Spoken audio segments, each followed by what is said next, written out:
So I've got a no start condition on this Jeep Patriot, and there's a bunch of these. And the one that's bad, you can see where the crusties are there. Sorry for the shitty video. That could be the issue.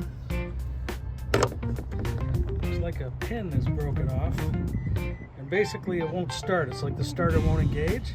It'll just click, click, click, click, click, click.